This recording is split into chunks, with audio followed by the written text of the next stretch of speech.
Muy bien, ¿y tú? Bien, gracias. Buenísimo. Bueno, pues sin más, me permito presentar a Guillermo García, que es el ponente del día de hoy, para comenzar rapidísimo con su módulo. Guillermo García Alcocer es economista por el ITAM con maestría en finanzas y más de 2 décadas de experiencia en regulación económica, energía e inversión. Fue presidente de la Comisión Reguladora de Energía de México, donde lideró procesos clave de apertura y competencia en los sectores de electricidad, gas natural y petrolíferos. Ha sido asesor de instituciones financieras, empresas energéticas y organismos multilaterales, destacando por su capacidad para traducir complejidad regulatoria en decisiones estratégicas de negocio.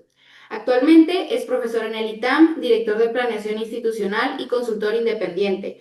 Participa en consejos de empresas y de fondos de inversión y ha fungido como perito experto en arbitrajes internacionales. Su trabajo combina visión técnica, pensamiento crítico y sensibilidad institucional con un enfoque centrado en la construcción de mercados funcionales, transparentes y sostenibles. Bienvenido, Guillermo. Gracias por Ujú. acompañarnos el día de hoy. Muchas gracias por la invitación. Un saludo a Israel Hurtado, que también por ahí siempre me invita y no sé Claro. qué generación ya es la de ustedes, pero a mí me ha tocado prácticamente desde hace como 10 años estar aquí, muy contento, ¿no? de participar con la Libre de Derecho. Les traigo una presentación y un poco mi idea es hacer un pequeño break a la mitad de unos 10 minutos a eso de las 6 de la tarde y acabar la sesión hacia las 7 de la tarde como está planteado. Entonces, si les parece, voy arrancando. Si me quieren interrumpir, adelante, ¿no? Vamos a empezar pues de la parte más general a lo más particular. Voy a platicar también de pues, la nueva composición del sector eléctrico, las nuevas leyes que se acaban de promulgar y reglamentos. Entonces vamos por partes, ¿no? Bueno, ese soy yo, ya me presentaron. Ahí estoy con López Dóriga en esta misma oficina, pues ahí platicando del tema de los apagones, ¿no? Em, bueno, pues como ustedes saben, la Comisión Reguladora de Energía Pues, pues desapareció recientemente, fue sustituida por la Comisión ya, ok. Nacional de Energía. Bueno, estamos trabajando en ella, pero como te comentaba, pues Cecilia, son se escucha tu micrófono. Gracias. La Comisión Reguladora de Energía pues desaparece. Yo fui su presidente y a mí me tocó pues una etapa muy interesante de liberalización de mercados y pues y de participación activa de la iniciativa privada. Pero bueno, vamos empezando por el principio. Eh, el sector energía pues, es apasionante, ¿no? Ustedes están en este diplomado en energía en la libre derecho pues me imagino el gran interés que tienen en este sector, ya sea que participen o están interesados en él. Y esta frase me gusta, es una frase que habla del cambio tecnológico, ¿no? Básicamente lo que dice este señor Colkin es que nosotros primero creamos nuestras herramientas y después nuestras herramientas nos dan forma a nosotros de alguna manera. Y esto ocurre con el sector energía, como ocurre con el sector de telecomunicaciones, como ocurre con los sectores que tienen que ver con el cambio tecnológico. Y vamos a ver por qué. En primer lugar, pues la reforma industrial o la gran cambio industrial que se dio en el siglo XIX se basó en el carbón. Ustedes recuerdan la máquina de vapor, ¿no? Básicamente se quemaba el carbón, había vapor, el vapor movía pues, las maquinarias y eso permitió al mundo industrializarse en el siglo XIX. El siglo XX arrancó pues con varios descubrimientos, ¿no? El primero es que el petróleo era un mejor almacén de energía que el carbón. Ocupa menos espacio, el carbón al final son rocas que se están o materia que tiene forma y que ocupa cierto espacio, pero no está compacta. El petróleo, pues al ser un líquido, es compacto y cabe mucho más energía en una menor cantidad de espacio. Se descubre también que los ductos, a principios del siglo XX, pueden mover estos líquidos a grandes distancias utilizando solamente la gravedad. Entonces tienes los ductos que van moviendo el petróleo desde las zonas altas, upstream, hasta las bajas, downstream, para su procesamiento.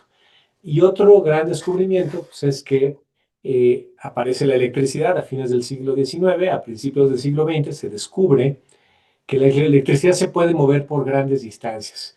Y hay una gran guerra, que hay películas muy interesantes a este respecto, entre Nicolás Tesla, quien inventa la tecnología de la corriente alterna, y Tomás Alva Edison, que tenía una tecnología que hacía necesario tener a la industria pegado a donde se generaba electricidad, porque se perdía la electricidad al moverla a la distancia. Tesla resuelve el problema de mover electricidad a distancia, incrementando la tensión, incrementando el poder que tiene la energía que es transportada. Esa es la alta tensión. Imagínenlo como si fuera la presión de la electricidad. Tiene alta presión y esa alta tensión que se da alternando dos generadores que están trabajando juntos para aumentar el voltaje, pues permite mover la energía largas distancias teniendo muy poquitas pérdidas en el camino. Entonces, empezamos el siglo XX con esos tres descubrimientos. Hacia mediados del siglo XX se da una revolución que tenía que ver con el uso atómico, el uso de la energía atómica para fines pacíficos. Y se hablaba en aquel momento de que la energía pues iba a ser ilimitada, que iba a ser barata y que iba a ser pues limpia, ¿no? La verdad es que sí se desarrollaron un gran número de reactores a nivel mundial para generar electricidad, no lo suficientes para cubrir la demanda. México tiene un reactor, dos reactores en Laguna Verde, en Veracruz, y básicamente representan 4 gigas, ¿no? Un 4, un 3% de la producción, o más bien de la capacidad nacional, está en energía nuclear. Eh, pues fue algo que se desarrolló, pero siempre con muchas limitaciones, ¿no? La gente no quería tener un reactor nuclear en su patio trasero. Hay mucha oposición, por ejemplo, en México hay mucha oposición a crear un nuevo sitio nuclear. Se planeó por años poner algo en Sonora y bueno, hasta la fecha pues no ha habido posibilidad de hacerlo, ¿no? Es una energía interesante porque puede generar durante todo el día, contrario a lo que pasa con la energía solar y la energía eólica, que solamente pueden estar a ciertas horas del día. Pero tiene el problema pues, del riesgo, que aunque es bajo, dado a los sistemas de seguridad que ahorita tienen en la energía atómica, pues sí puede ser catastrófico, ¿no? En la historia ha habido solamente 3 accidentes importantes en la materia de energía atómica, los 3 bastante importantes, pero si comparamos eso contra la vida que han tenido estos reactores ya más de 40 años en prácticamente todos los países a nivel mundial, pues esos son accidentes muy pequeños para el tamaño de la operación que están manejando. Aquí están ejemplos de estos accidentes. Está el de Three Mile Island, que pues hubo emisiones con energía cargadas de energía nuclear, radioactivas. A partir de los enfriadores hubieron una fuga y se fue el vapor con energía nuclear, con radiación. Eso fue en 79. En 85 fue el gran evento de Chernobyl. Hay una muy buena serie que me parece que está en Max o en HBO, que habla de Chernobyl y pues fue una imprudencia básicamente en la parte administrativa, de cómo administraron un ensayo pues de mantenimiento, un ensayo de cómo pues podía haber una falla, pero el hacer ese ensayo, ese drill, pues se les fundió uno de los reactores y fue un accidente también tremendo. Y el accidente de Fukushima de 2011, que básicamente fue debido a un maremoto, que suspendió el abasto eléctrico para los enfriadores de los reactores, y esa falta de suministro eléctrico y esa falta de enfriamiento por parte de los sistemas de agua, pues hicieron que se fundiera un reactor. Entonces son 3 básicamente accidentes en toda la historia de la energía atómica. Más adelante en el siglo XX viene una nueva revolución que es el tema del agua, de las aguas profundas, ¿no? Que eran tirantes de agua superiores a los 500 metros, robótica, tecnología que se utiliza solamente en el tema del espacio. Países como Brasil, Reino Unido, Noruega, el mismo Estados Unidos desarrollaron tecnologías importantes. México mismo en 2008, acuérdense que queríamos ir a las aguas profundas por el tesoro que teníamos en el mar. Entonces la tecnología te va jalando, te va emocionando, te va llevando a nuevas perspectivas. Eh, los siguientes hitos, pues fueron, pues obviamente el accidente de BP en el Golfo de México, en donde vienes con el cambio tecnológico, tienes un problema en el que el regulador le encargan el Golfo de México en Estados Unidos, pero le encargan al mismo tiempo la, la parte económica y la parte de seguridad industrial. Y claramente deja la parte de seguridad industrial a un segundo término y tienes el accidente. Gracias a ese accidente se hace una revisión institucional y muchos países separan a la autoridad ambiental de seguridad de la autoridad económica. En México fue el modelo que tuvimos y que seguimos teniendo aún en la reforma reciente, donde por un lado traes a la ASEA, encargada de medio ambiente y seguridad, y por otro lado traes a la CRE y a la CNH, ahora CNE, trabajando el tema económico de los proyectos. Más adelante, ya en el siglo XXI, hacia el 2011, hay un cambio tecnológico muy importante en Estados Unidos que tiene que ver con la microfractura y la modelación matemática e informática de qué tan grande o chica debe ser la fractura para poder maximizar la producción del petróleo y del gas que está encapsulado en las rocas. Hay cierto petróleo que no está disponible directamente con la perforación de un pozo, sino que tienes que romper la roca para liberar tanto el petróleo como el gas. Es lo que se llama el fracking en Estados Unidos, la fractura hidráulica. Ese descubrimiento tecnológico que permitió pues a Estados Unidos convertirse en el principal productor de petróleo y de gas del mundo, llevó a la Agencia Internacional de Energía en 2011 a decir que el siglo XXI iba a ser la era dorada del gas. Entonces viene otro cambio tecnológico donde nos dicen, bueno, pues lo que sigue es ahora el gas, vamos a dejar el petróleo de aguas profundas, ahora va a ser el gas, pero el de la fractura hidráulica, el de lutitas. Y entonces, pues se habla de esta era del gas y ese siglo que iba a ser, pues de 100 años, al final fue de apenas 10 años, porque al poco tiempo llegó otro nuevo hito tecnológico, ¿no? Las energías renovables bajaron significativamente su costo y entonces cuando antes se decía que el siglo XXI iba a ser el siglo del gas, ahora se habla que el siglo XXI va a ser el siglo de la energía eléctrica, de la electrificación. Ahora, ¿qué es lo que pasa con estas tecnologías que he mencionado? Pues tienen una curva de introducción en nuestra sociedad, ¿no? Una vez que empiezan a descubrirse, una vez que se empieza a experimentar y a llevar a los pilotos, se lleva a pruebas piloto, se escala a nivel industrial y finalmente se lleva a toda la sociedad. Todas estas tecnológicas que he mencionado han pasado por estas etapas en las que antes se hablaba de que los techos solares pues, eran buenos para tener, pero no eran eficientes y no eran baratos.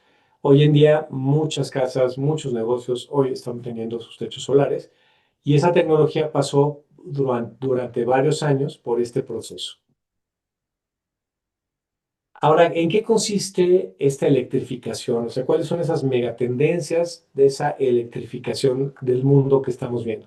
Bueno, la primera tiene que ver con la automatización, que es pues el uso de grandes cantidades de datos para poder hacer nuestra vida más llevadera. Los autos que están todo el tiempo en contacto con su matriz, mandando información sobre su desempeño, haciendo autodiagnósticos, la maquinaria en los procesos productivos, identificando fallas y problemas de mantenimiento antes de que se convierta en una realidad, los aviones con predicción sobre tormentas y turbulencia, toda esa automatización que hemos estado viendo, al final son pulsos eléctricos. Al final la automatización requiere pues de un lugar donde se van a almacenar esos datos y esos datos al final son electricidad. cuando yo era pequeño, en 85, yo tenía pues 14 años más o menos, nos dijeron que la inteligencia artificial se iba a parecer más o menos al T, T-100, se llamaba T-100, era el robot malo de Terminator, ¿no? Que perseguía a Sarah Connors para que, pues, detener la posibilidad de tener un héroe en el futuro, ¿no? Hoy en día, pues, la inteligencia artificial, pues, tiene usos mucho más amistosos, ¿no? Por ejemplo, está Gandhi tomándose una selfie, ¿no? Que tú le pides que te generen esa imagen y pues te la genera, ¿no? Es bastante divertido. Pero es una cosa muy interesante cómo se está aprovechando la inteligencia artificial. Y cada vez que ustedes pidan una fotografía o una imagen a la inteligencia artificial, se están consumiendo grandes cantidades de energía y grandes cantidades de agua, porque son al final servidores que están utilizando enfriadores y energía para poder generar lo que le están solicitando. Ahí está el tema de, por ejemplo, los autos Tesla, donde van haciendo su autodiagnóstico y van mandando a la matriz, pues las necesidades de piezas para reemplazarse, ¿no? Como está ya conectado a tu tarjeta de crédito, incluso se paga la pieza y te dan la cita para reparar el auto. Eso es muy eficiente, ¿no? Ya no tienes que ir al taller a preguntar, oye, ¿qué le está pasando a mi coche? El coche ya tiene su autodiagnóstico y ya encargó la pieza para evitar la falla. Entonces son procesos muy eficientes donde llegas, te cambian la pieza en media hora y ya estás otra vez circulando. ¿Y eso a qué se debe? Pues al uso de estos datos y al uso de esta electricidad que implican los datos. Ahora, siempre te dicen que la inteligencia artificial es bien inteligente, ¿no? Pero en realidad muchos de estos procesos son de manejo de grandes cantidades de información. Y el poder discernir, y eso es algo bien interesante para los abogados, ¿no? O sea, ¿por qué alguien en su programa tomó alguna decisión en el programa que hizo de inteligencia artificial y eso a lo mejor tuvo consecuencias? Em, Aquí hay un ejemplo interesante que es cuando salió el iPhone 14, una serie de personas fueron a comprarlo, los early adopters, fueron a comprar el iPhone 14 y luego se fueron a una feria en Londres. Y entonces se subieron con sus iPhones y el iPhone venía preconfigurado con la idea de mandar, o bueno, con la instrucción de mandar un mensaje a 911 en caso de que se sintiera un golpe muy fuerte, ¿no? O cierta velocidad. Y entonces todos se suben a esta montaña rusa y los iPhones mandan mensajes de estrés a 911, ¿no? Y entonces cuando se bajan de la montaña rusa, pues ya había 20 ambulancias esperándolos porque parecía que se había estrellado un avión, ¿no? Entonces siempre va a faltar ese poder discernir, ¿no? De esa información a lo mejor sí correspondería a un avión que ha tenido un accidente, pero también corresponde a una montaña rusa, ¿no? Que está llevando a los visitantes a experimentar grandes velocidades y cambios de fuerzas gravitacionales. Pues interesante, ¿no? Que al final los datos pues te requieren de una interpretación al final. La segunda megatendencia es la electrificación de usos finales. Aquí, ¿de qué se trata esto? Pues de electrificar todo lo electrificable. ¿Qué se puede electrificar? Pues la industria ligera, todo lo que no sea minería, acero, los metales, la industria automotriz, todo eso, todo lo que no sea eso va a poder ser electrificado. Y donde no puedas electrificar, habrá que usar pues combustibles limpios en principio, ¿no? O combustibles que provengan de procesamiento, a lo mejor que no sea de origen fósil, que sea de origen vegetal, etcétera, ¿no? Aquí al lado izquierdo ustedes ven el fuselaje de un avioncito.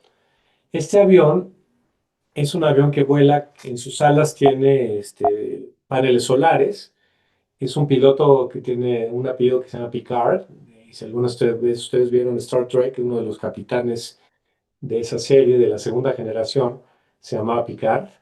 Y entonces este hombre viaja por todo el mundo, pero es un avión tan ligero que no puede llevar sus maletas. Todas las maletas las manda por DHL y a donde aterriza en el mundo, pues tiene que recogerlas en DHL. El avión no aguanta vientos fuertes, tiene que estar siempre dándole la vuelta a cualquier tipo de corriente de aire. Y bueno, el gran tema, a lo que voy con todo esto, es que la aviación es una de esas áreas en las que todavía no se descubre un motor lo suficientemente potente para aprovechar la energía eléctrica y no requerir de los combustibles. Este avioncito puede hacerlo, pero no hay una manera todavía lo suficientemente grande y poderosa para llevar aviones de carga o aviones de pasajeros. Entonces los aviones hoy en día se discute si les van a poner bioturbocina o biodiesel o bio qué, ¿no? Algo derivado de las plantas, no necesariamente de la parte eléctrica. Entonces, primera megatendencia, automatización; segunda, electrificación. Y en la electrificación, pues tienes el tema de los autos eléctricos, ¿no? Yo mismo tengo un auto eléctrico, pero para que esto sea efectivo, lo que tienes que hacer es que tu fuente de energía provenga de una fuente limpia. Si le cargas energía al auto eléctrico proveniente de una planta como las de CFE que tienen Tula, pues lo único que estás haciendo es moviendo la contaminación de la Ciudad de México a Tula, ¿no? Lo más correcto sería tener paneles solares con autos eléctricos. Em, la tercera megatendencia es la descarbonización. Esto tiene que ver con pues, tratar de tener un mejor uso de nuestros recursos, no emitir dióxido de carbono o ningún dióxido de azufre, todos estos pues, derivados de la industrialización que lo que están haciendo es que nos contaminan el aire. La contaminación del aire pues, puede llevar a muertes prematuras. Esto está súper estimado, súper trabajado. Sobre todo las partículas suspendidas son las que más peligrosas son. Y entonces, en la medida en que podamos descarbonizar, pues vamos a seguir en una tendencia muy, muy eh, conveniente para el medio ambiente. Y el hidrógeno, aquí me imagino que Israel ya les platicó un poco del hidrógeno. El hidrógeno, pues hay de varios tipos. Hoy en día Pemex es el único productor de hidrógeno en el país prácticamente. Y el hidrógeno de Pemex proviene del gas. Y entonces el gas, pues tiene moléculas de hidrógeno y tiene moléculas de carbono. Lo que hace Pemex es que separa las moléculas de hidrógeno de las de carbono y lo que emite es carbono, dióxido de carbono. Entonces, no es correcto o no es adecuado obtener hidrógeno a partir del gas porque el resultado son emisiones. Lo más importante es el hidrógeno verde. Lo que hace es que separas el agua, H2O, separas H2, que es el hidrógeno, y liberas oxígeno. Entonces es muy interesante el hidrógeno verde porque proviene del agua y lo que obtienes al final es emisiones de oxígeno y el hidrógeno de origen limpio. Entonces la descarbonización a través del hidrógeno tiene que basarse en hidrógeno verde. Que no les vayan a mentir con que el hidrógeno de Pemex es verde porque es a partir del gas. Em, la, el tema del hidrógeno pues también tiene que ver con su manejo. Es altamente explosivo, ¿no? Es varias veces más explosivo que los hidrocarburos. Por ejemplo, en Alemania, en 1940 y tantos, se les ocurrió que era buena idea llenar un dirigible de hidrógeno, perdón. Y tuvo un gran accidente, ¿no? Un chispazo y pues mucha gente falleció, pero fue el mal manejo de un producto altamente explosivo. Ahora, ¿qué otro problema tiene el hidrógeno? El hidrógeno es la partícula más pequeña, la molécula más pequeña que conoce el ser humano. Y entonces las costuras de un ducto por donde no se saldría el gas no podrían evitar que se saliera el hidrógeno. Entonces necesitas infraestructura distinta a la que haces para el gas natural. Tienes el problema de que no huele y de que no lo ves. Cuando está encendido, el hidrógeno no se ve como si se ve el gas, ¿no? Ustedes han visto gas encendido en las estufas. Se ve una especie de cortinilla como de vaporcito que te das cuenta que hay algo encendido ahí. Pero en el caso del hidrógeno, puede estar encendido y es una cortina de fuego. que tú no estás observando. Entonces hay muchos manejos en cuanto a seguridad, en cuanto a costos, que hacen que el hidrógeno todavía no sea una solución generalizada, puede ser una solución para ciertas actividades industriales. El almacenamiento, pues es una manera también de descarbonizar, ¿no? Que es aprovechar la energía solar y la eólica, almacenarla y utilizarla en la noche y no requerir llamar a plantas de energía fósil para complementar a la energía renovable. En alguna de mis visitas a Washington, digamos, una comisionada de la CRE, de la FERC de Estados Unidos, me dijo, es que el almacenamiento tienes que verlo como una navaja suiza, porque tiene muchísimos servicios que se pueden dar en una red. Por ejemplo, si de repente tienes una red que está saturada de electricidad en materia de distribución o de transmisión, y dices, es que tengo que construir una nueva red de transmisión o de distribución porque tengo en una hora del día mucha demanda de energía. Pues a lo mejor puedes poner un almacenamiento, atender ese pico de demanda con una batería y ya no tienes que construir una línea que nada más te serviría para una hora del día. Eh, Tiene servicios, por ejemplo, de suspensión de inercia, ¿no? Cuando se apaga un generador que está girando, este tiene inercia. Y entonces se para el generador, pero sigue girando. Y eso permite que otros generadores entren al relevo y no se suspenda de un momento a otro la energía eléctrica. En el caso solar, se te va, digamos, una planta solar, deja de operar y es instantáneo, ya no tienes inercia. Entonces, tienes el almacén ahí junto y entonces en lo que prendes una planta de emergencia, pues el almacén, la batería, te permite darle continuidad al servicio. Entonces, bueno, hay muchos servicios conexos que se pueden brindar a un sistema. Uno de ellos, por ejemplo, es arbitraje, ¿no? Hay tarifas horarias, es más cara la tarifa en la hora pico, en la tarde-noche, que al mediodía. Entonces, tú puedes, como lo hacen los aeropuertos en México, almacenar energía cuando la energía es barata y a la hora en que sube el precio de la energía, tú dices, no, gracias sistema, yo no quiero tu energía cara, sacas tu energía almacenada a precio bajo de tu almacén. Eso se llama arbitraje o peak shaving, que es de alguna manera quitarle el pico a tu costo de la energía. Bueno, entonces, almacenamiento, tema apasionante, todavía no tiene la regulación completa. Cuando yo estaba en la JERE tratamos de sacar una pequeña regulación inicial, la aprobamos, la mandamos al diario oficial y amablemente el diario oficial dijo, no la voy a publicar. Y entonces esa regulación es una regulación extraña porque es como el gatito del filósofo, ¿no? Es una regulación que vive porque él la cree, la aprobó, pero no vive porque el diario oficial se negó rotundamente a publicar. Entonces fue uno de esos días pues muy extraños, ¿no? Para el mundo de los abogados, porque pues yo le pedí a mi abogado de la CRE que me explicara cómo podía ser que mi regulación viviera, pero no viviera. Y no me pudo dar una explicación satisfactoria, ¿no? Hasta el día de hoy creo que nadie sabemos con qué criterio el diario oficial se negó a publicar una regulación.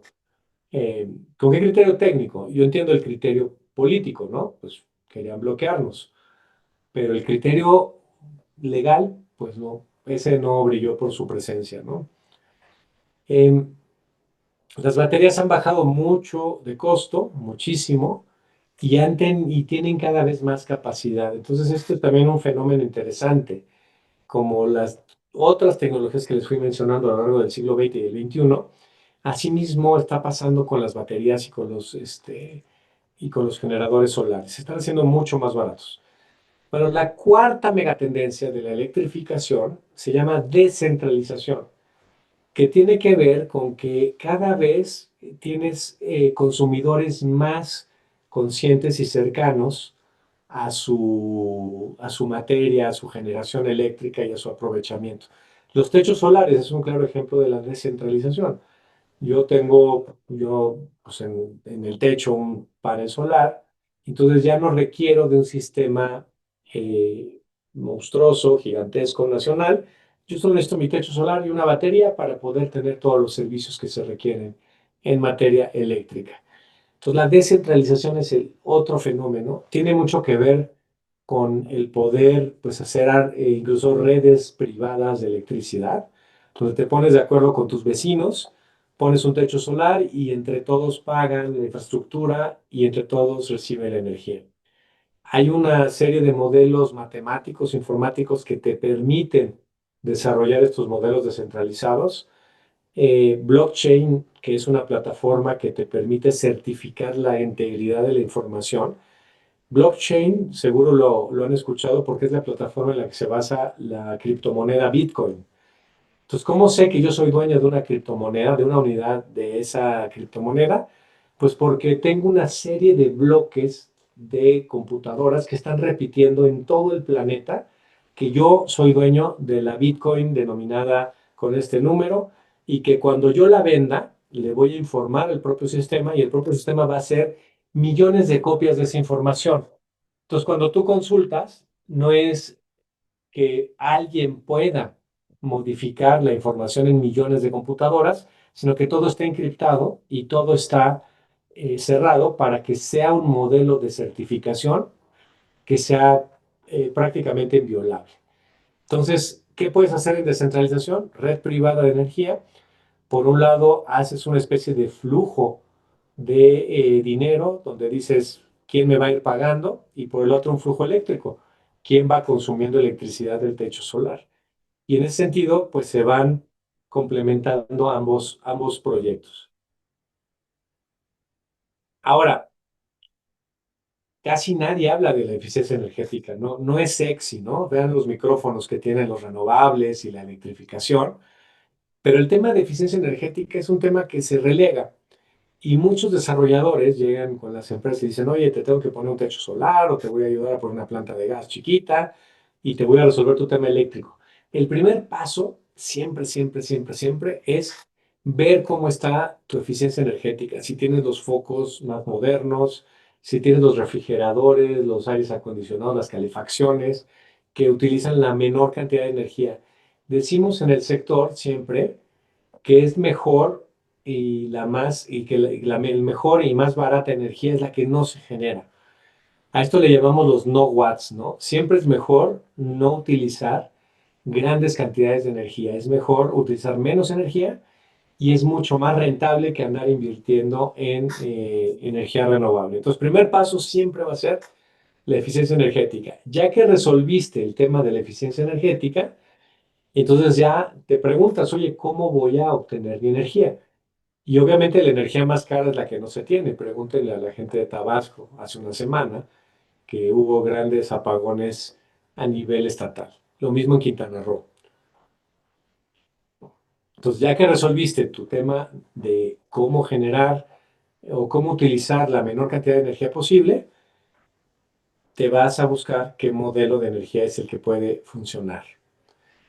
Bueno, todo esto era pues muy bonito, abrazábamos a los árboles, todo el mundo decía estamos en el mundo de la electrificación, Alemania canceló su plan nuclear, dijo que iba a meter los renovables, pero en el Inter iba a usar el gas de Rusia, Rusia se iba a convertir en parte de la OTAN, ya no sé para qué, pero pues iba a ser parte del club de los países europeos y Estados Unidos y Canadá, y de repente, pues en los 20 eh, en paralelo a que estos países hicieron una política interesante, digamos, en materia de renovables, que no se materializó necesariamente en grandes resultados, pero que avanzó en plantear políticas, pues Rusia se dio cuenta que tenía un gran poder, que era que el gas de Alemania, de Polonia, de Italia, pues dependían fundamentalmente de Rusia.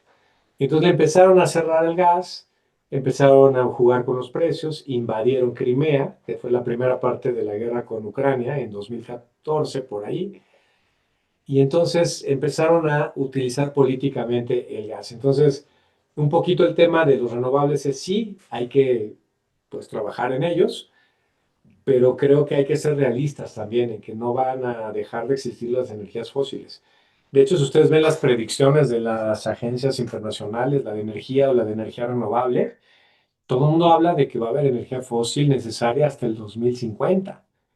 Entonces va a haber todavía mucho que trabajar en energía fósil de aquí a los siguientes 25, 30 años para poder decir, yo dejo este tipo de energía. Y esto es algo muy curioso porque yo me reúno mucho con bancos.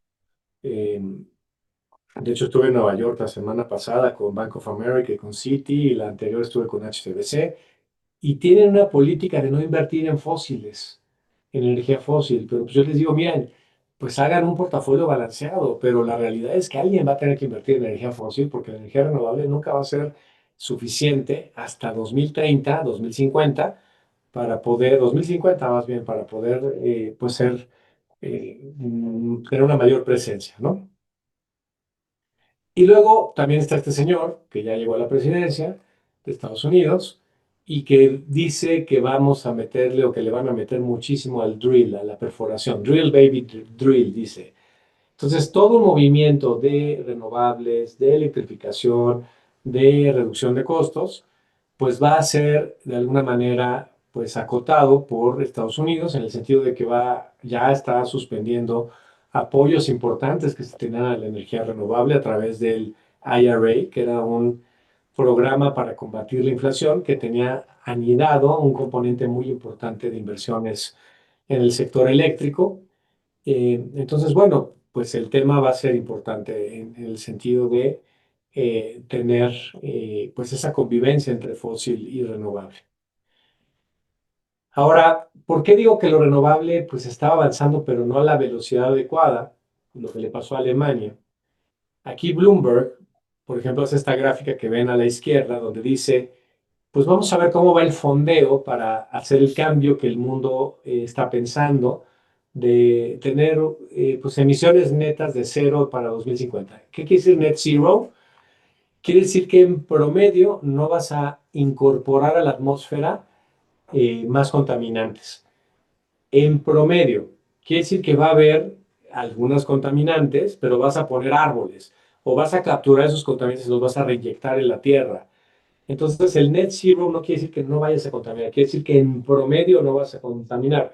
Quiere decir que va a haber medidas que van a mitigar y que van a hacer que tu relación con el medio ambiente se mantenga sin mayores emisiones.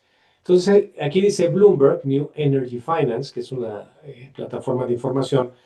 Ellos dicen, fíjate que este es lo gris chiquito que está aquí al lado izquierdo, es pues el financiamiento que se ha dado a la energía renovable, a la transición energética. Oye, ¿cuál es la necesidad de financiamiento real? Híjole, pues es esta zona roja. Pues si se fija, la zona roja es gigantesca respecto de la que se ha dado. Y por eso, cada vez que se reúnen los países para analizar el tema de el Acuerdo de París, que consiste en que tratemos de que el mundo no incremente su temperatura más de 1,5 grados en 2030, para alcanzar el Acuerdo de París necesitas toda esta inversión en rojo. Y entonces reúnen los países cada 2, 3 años y siempre la discusión es cómo se va a financiar la transición. Los países pobres dicen, yo no tengo dinero. Y además ustedes, los países ricos, son los que más han contaminado el planeta. Y los países ricos dicen, bueno, yo sí te puedo ayudar con algunos fondos, pero todos tenemos que participar. Entonces, hay una discusión sobre la responsabilidad, que eso es un tema también muy de jurídicos, y el financiamiento para tener un mejor futuro. Y hay muchas, digamos, estimaciones de en dónde hay que meter el dinero. Por ejemplo, aquí en la lámina de la derecha te dice que casi todo lo necesitas poner, o un gran porcentaje de las cosas van en generación, otra gran parte va en transmisión y distribución, los cables, y entonces necesitas edificios inteligentes que utilicen mejor la energía. Necesitas una nueva red de transporte que también sea eficiente, el quitar carbón, o sea, digamos, hoy en día la perforación petrolera hace emisiones de carbón, y entonces la idea es ahí decir, no, vamos a tratar de limitar la emisión de carbón, capturar e inyectar al subsuelo. El hidrógeno limpio es otro elemento y cambios industriales, ¿no? Esto es eficiencia energética. Entonces, estas grandes cantidades nos dicen, híjole, hay un chorro de cosas que hacer.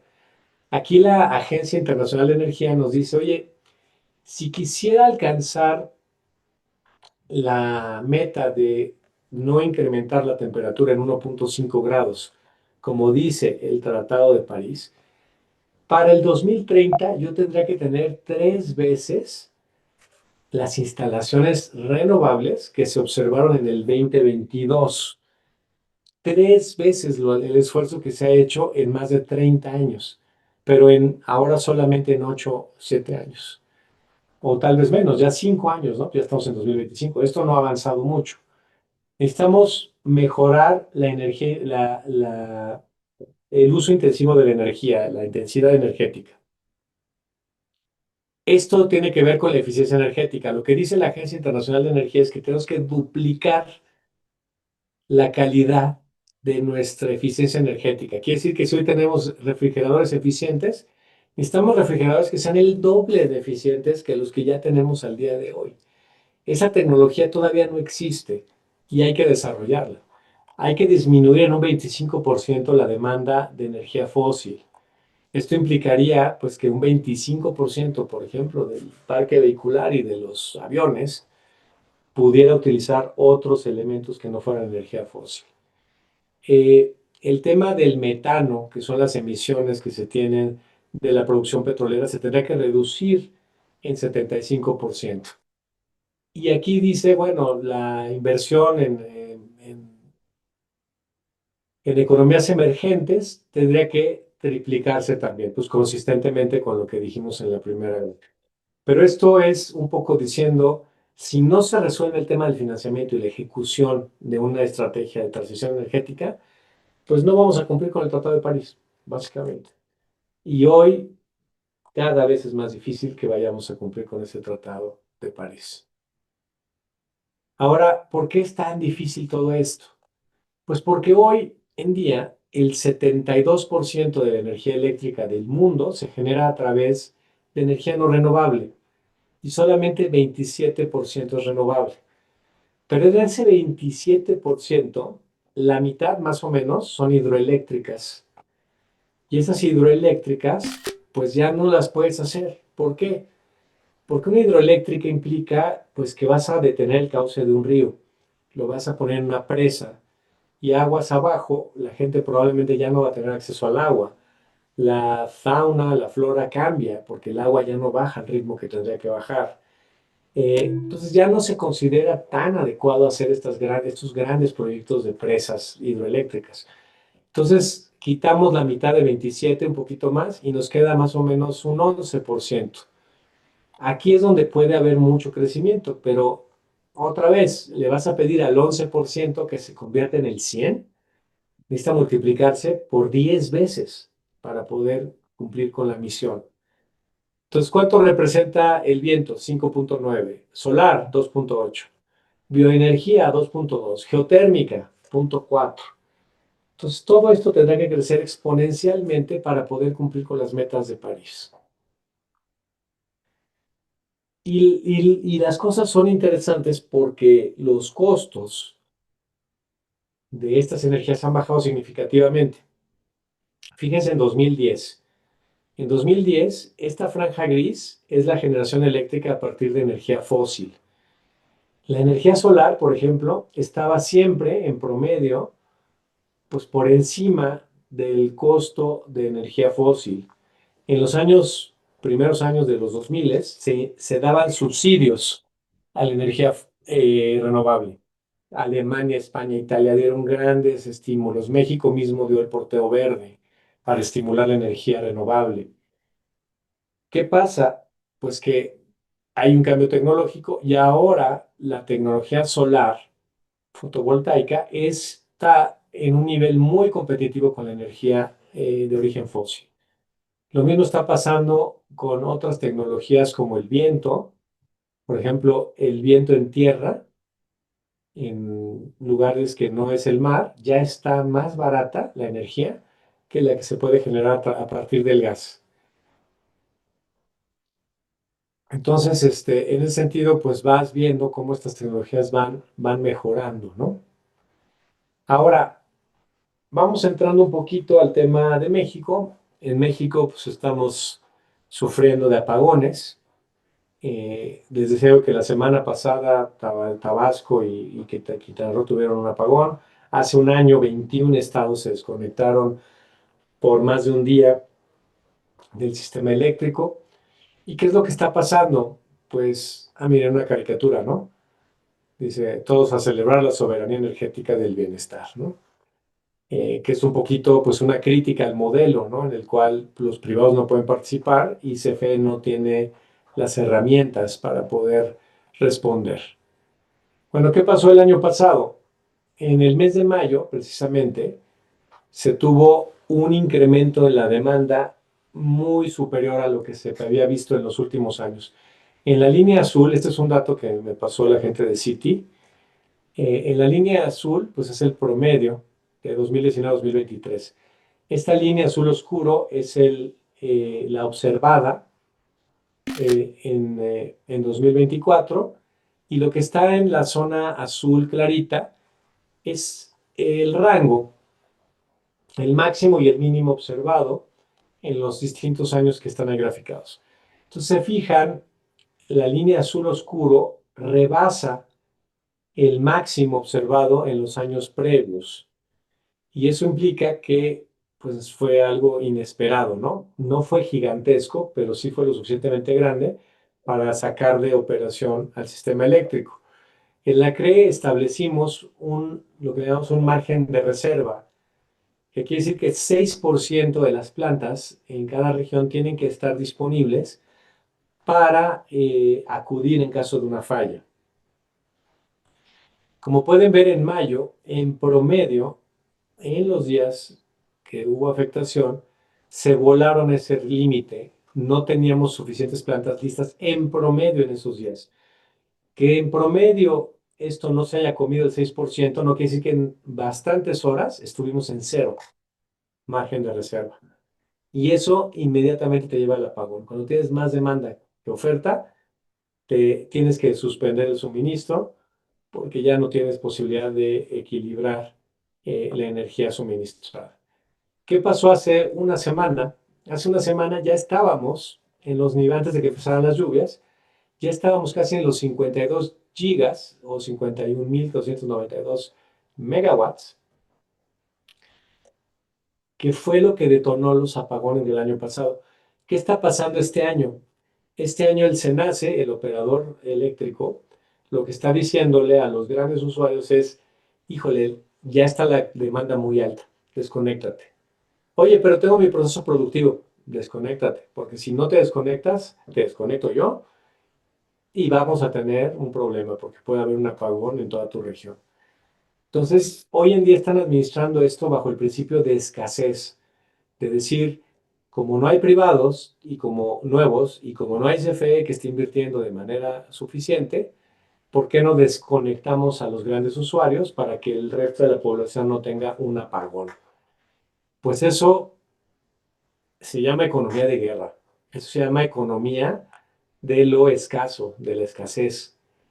Y cuando hay gente que quiere invertir en el país, cuando hay gente que quiere meterle al sector energético y le dices, no, no puedes entrar porque CFE puede solo y no sé qué, pues la verdad es que no puede solo porque tiene que pedir a usuarios que se desconecten para poder mantener la demanda en momentos de gran presión.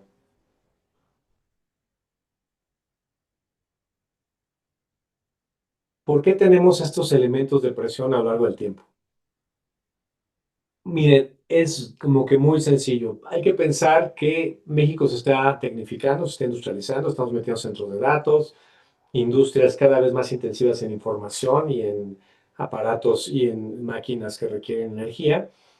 Más o menos se calcula que la energía debe crecer a 3% al año. Crece más que la economía, porque obviamente la energía se va tecnificando. Entonces, si la demanda va creciendo con estas líneas anaranjada o café, dependiendo del tamaño del crecimiento de la economía, y CFE tiene que retirar plantas y tiene que invertir, pero cuando invierten no es suficiente para incrementar grandemente la oferta, pues la brecha se va abriendo, si se fijan, y cada vez tenemos una demanda menos atendida. Y esa es demanda que no está en el país, porque es demanda que quisiera llegar, pero que no le podemos dar energía. Y eso tiene que ver con el nearshoring, ¿no? ¿Por qué el nearshoring no se materializó? Todos escuchamos que el nearshoring era inversión, que se quería relocalizar de Asia hacia América para poder integrar a la cadena de valor de América del Norte. Y pues vimos muchas visitas de empresarios chinos, europeos, asiáticos, de todo el mundo, americanos mismos, cuando nos decían, oye, ¿dónde está la energía? ¿Dónde puedo encontrar esta energía que me falta? Pues no había una solución. En aquel momento, el sexenio anterior, no hubo una sola solución hacia estas peticiones. De hecho, se trataron de construir 6 plantas de ciclo combinado de gas. Ni una de esas está en operación el día de hoy. Todavía siguen en construcción o consiguiendo el gas. Pero entonces, tienes una demanda no atendida en adición a una demanda que ya tienes en México que puede ir presionando también a los equipos. CFE trató de construir estas 6 plantas, pero estas plantas apenas apuntan para 4.000 megawatts. Esto es más o menos el crecimiento de un año de de la demanda que no es atendida. Entonces CFE, haciendo un gran esfuerzo, dijo, voy a construir 6 plantas, ninguna de las cuales se pudo poner en operación el sexenio anterior, y estas apenas suman para lo que se necesita en un año. Ahora, en el tema del nearshoring, pues efectivamente estamos en una zona donde pues nos vamos a integrar cada vez más a Estados Unidos. Ahora una mega tendencia importante es pues que la globalización se está repensando y más bien se está hablando de regiones de interés. Nosotros estamos en la región de Norteamérica y el nearshoring, pues, pues el problema es que no le entendimos, no le entendimos es un plural, pero y esto lo dijo la señora Bárcena cuando era canciller el sexenio anterior. México no está entendiendo el nearshoring. ¿Y por qué no estaba entendiendo el nearshoring? Pues porque no le estábamos brindando la infraestructura que requieren estas inversiones para volverse una realidad. ¿Qué necesitas? Pues como les decía yo, más o menos 4.5 o 4.500 megawatts al año que cuestan, junto con la inversión requerida en transmisión y distribución, unos 6.000 millones de dólares. Oye, 6.000 millones de dólares, ¿cuánto es? Pues suena mucho, pero ¿cuánto es? Pues es más o menos 6 veces o 7 veces lo que ha invertido CFE en los últimos 5 años. Entonces, te da una idea de que CFE puede hacer algo, pero nunca va a ser suficiente para lo que se está requiriendo. ¿Y qué es lo que están pidiendo los amigos que quieren venir a invertir a México? Pues aquí hay una consultora que se llama Integralia que hace un recuento de las peticiones de inversión para México y aquí se identifican una gran cantidad de inversiones. Nótese que no hay inversiones anunciadas para Oaxaca, Chiapas, Campeche, Tabasco. Pues ¿por qué? Pues porque no tienen gas, básicamente. No tienen agua. Bueno, Tabasco tiene agua, pero Oaxaca y Chiapas no tienen tanta agua. No tienen telecomunicaciones, no tienen ingenieros. Entonces, cuando dice la entonces canciller Bartsen es que México no está entendiendo, pues yo creo que el primero que no entiende es el gobierno, ¿no? Que tiene que ver cómo proveer junto con la iniciativa privada de todos estos elementos que están pidiendo estas inversiones para volverse una realidad.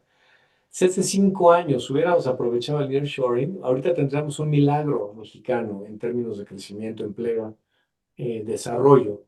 Pero, pues la verdad es que decía la CFE, es que yo soy el mejor amigo de la inversión.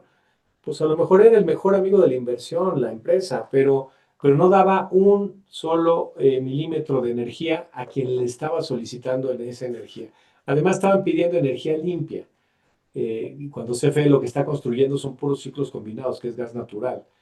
Entonces, haya habido un cambio. Vamos a platicar al rato de las propuestas de la presidenta Sheinbaum y creo que hay un cambio importante en el tono y en la participación de los privados respecto de lo que se veía el sexenio anterior. Aquí hay una lámina donde dice, bueno, México, ¿cómo se ve en el mundo? Esta es una página de internet, Climate Action Tracker, que dice, el último dato actualizado está diciembre del 22, y dice que México tiene una actividad críticamente insuficiente para el cambio climático.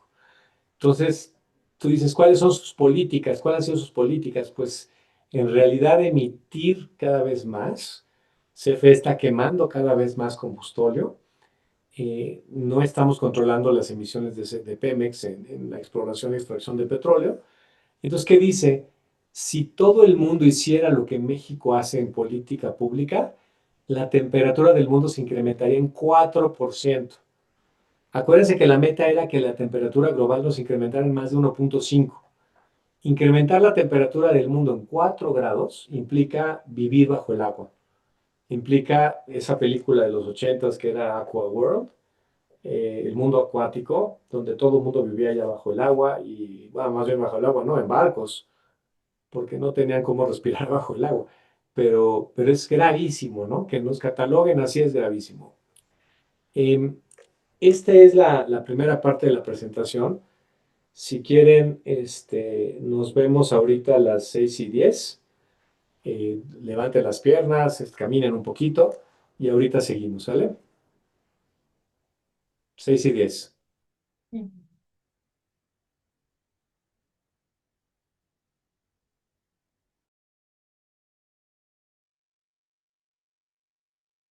Pau, ahorita puedo venir.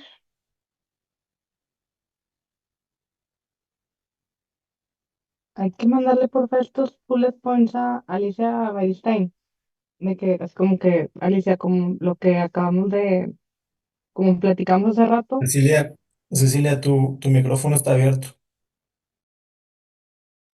Ay, discúlpenme, perdón, gracias.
puede implementar lo mismo o que sigamos con el rojo. Ujú.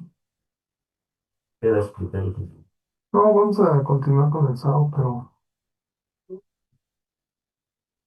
Lo contesté de esta manera porque me solicitaron directamente que se llama y le dicen que si en la base de datos registrada. Omar, tu micrófono.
Bueno, aquí estoy ya de regreso. ¿Qué tal? Espero que hayan podido estirar las piernillas y ya continuamos con la presentación. Esta presentación se la voy a dejar a Isabela, de hecho ya se la mandé por ahí para que la tengan entre sus referencias, ¿no? En esta segunda parte, pues ya voy a entrar más al caso de México, recordar un poco de dónde venimos y qué ha pasado con esta, pues la propuesta que hace el gobierno actual para pues tener un desarrollo del mercado eléctrico, si bien pues con una participación importante de la CFE, no hay una exclusividad planteada para CFE, más bien hay una prevalencia y hay pues la idea de que la iniciativa privada complemente de manera importante los esfuerzos. Em, bueno, voy a empezar pues obviamente con la reforma del 13. La reforma del 13 en términos generales a lo que se dedicó, a lo que se debió, fue a pues, establecer condiciones competitivas, establecer un mercado. Me voy a concentrar sobre todo en el tema de electricidad. Básicamente se abrió la generación y el suministro a las empresas privadas y CFE se quedó con la exclusividad en transmisión y distribución. En el modelo anterior a la reforma, el único operador o el que dictaba qué energía era la que se iba a suministrar a la CFE, en la reforma del 13 se crea el Centro Nacional de Energía, de Control de la Energía.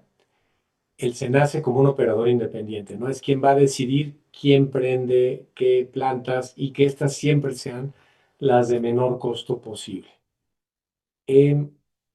Pues México pues tenía o tiene un gran potencial solar que se quiso aprovechar con la reforma. Más o menos para darles una idea, nuestro potencial solar está arriba de 5 kilowatts hora por metro cuadrado. O sea, es la energía que se concentra en un metro cuadrado. Los campeones de la energía solar son España y Alemania, con casi 5 y casi 3 kilowatts hora por metro cuadrado. Entonces hay zonas en México pues que tienen casi el doble o el triple, digamos, en términos de la radiación solar y el potencial de energía de este fin, ¿no? El tema eólico también nos comparamos muy favorablemente con Argentina y Nueva Zelanda, que son los campeones. Y si se fijan, territorialmente es como el complemento de la energía solar. Se ve la energía en la costa, en las penínsulas, en la zona de Oaxaca en particular, y no es tan importante en el resto del territorio. ¿Por qué tiene que haber un regulador? Es una gran discusión que se tuvo en estos meses y bueno, y llevó de alguna forma a la desaparición de la CRE y a la creación de un nuevo ente asesor de la CENER, ¿no? No estaré totalmente de acuerdo de esta medida, pero bueno, lo que hay que entender es por qué los países tienen estos reguladores. Pues finalmente hay ciertas estructuras de mercado donde, por ejemplo, tienes un comprador y tienes muchos oferentes, ¿no? Este es un ejemplo de un monopsonio, es la liga de fútbol, ¿no? Hay muchos jugadores de fútbol, pero una sola liga que los está contratando. Entonces, este comprador tiene mucho poder sobre estos que están vendiendo su trabajo, que es jugar fútbol. En el otro lado del espectro está un vendedor con muchos compradores, que es el monopolio, ¿no? Ese es un poco el caso de la CFE y de Pemex, ¿no? Antes de la reforma del 13.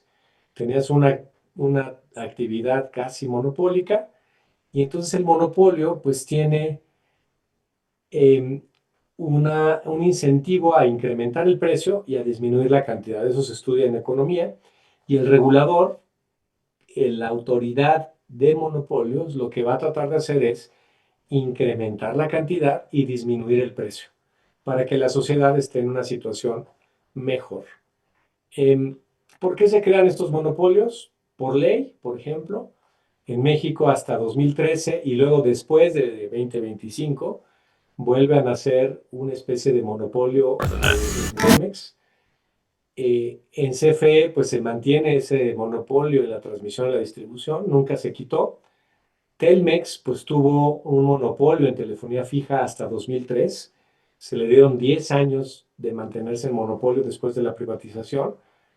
Una religión en un país puede ser un monopolio, una patente es un monopolio que se trata de mantener. ¿Por qué? Porque eso le da derecho a alguien que hizo una innovación a recuperar la inversión para llegar a la misma.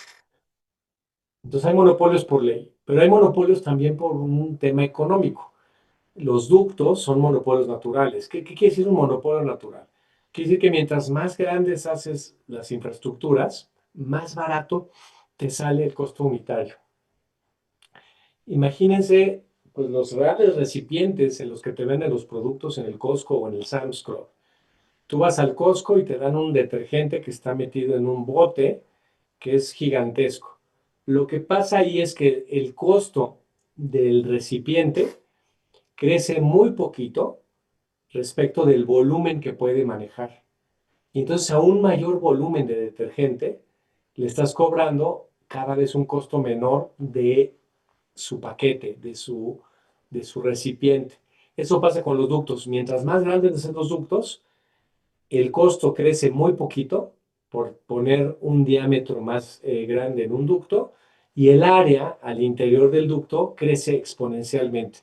Y eso hace que entre más gas metas al ducto, más barato te cuesta por unidad el transportar ese gas. Eso se llama economía de escala. Y eso ocurre con los ductos, ocurre con las líneas de transmisión, ocurre con las líneas de telefonía, ocurre con la fibra óptica, ocurre con muchas cosas. Entonces, por economía de escala, el monopolio es natural. Y bueno, y por coalición, los carteles, cuando se ponen de acuerdo, las empresas de gas LP, cuando se ponen de acuerdo las empresas del mundo productoras del petróleo para fijar un precio, pues ahí tienes también un monopolio por coalición. Entonces, en la regulación, tú reconoces que hay estos monopolios por economía de escala, también los legales, y en la medida en que los legales fueron desapareciendo en la reforma del 13, sí se mantuvieron los de economía de escala. ¿Por qué? Pues porque querías un precio bajo para los consumidores. Oye, pero ¿no dijiste que el monopolio tiende a disminuir cantidad, de aumentar el precio? Sí, si no está regulado. Pero en todo el mundo los monopolios regulados, los monopolios naturales son regulados y se permite aprovechar la economía de escala que permite reducir costos y al mismo tiempo tener pues el acceso a una mayor cantidad de producto. ¿Cómo es esto de regular, no? Entonces tú dices, oye, tengo un monopolio, me lo encuentro, ¿no? En la calle un día y tengo un regulador.